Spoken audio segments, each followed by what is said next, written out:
Factors, though, that are underlying factors that actually are maybe not so much in the public eye, not so easy for people to see, that are going to fundamentally shift the way we can deal with healthcare.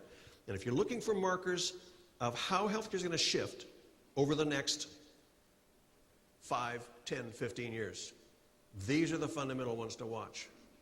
A very big one is the digitization of healthcare. Most of healthcare still is not digitized. Most healthcare is run on pen and paper. Most healthcare, Charles Dickens would not be confused if he walked into an American hospital. This is scary. We depend for our lives on people scribbling things down on sheets of paper. I don't like that. But it goes much deeper than that, because healthcare has always been opaque.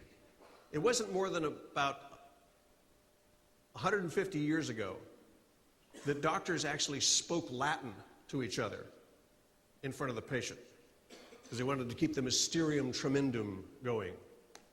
Healthcare is opaque to look at it from the outside.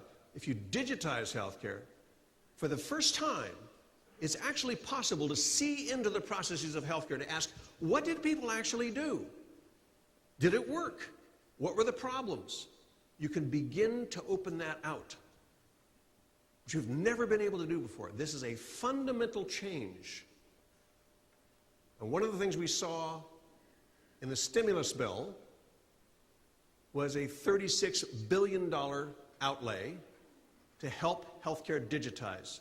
$2 billion over the next year and a half to help build infrastructure in the states, and another $34 billion in incentives built into Medicare and Medicaid payments in the outlying years, the next 5 years after that. This is actually a small amount for what should have been going into healthcare all along. But we're going to begin to see a real acceleration in the digitization of healthcare.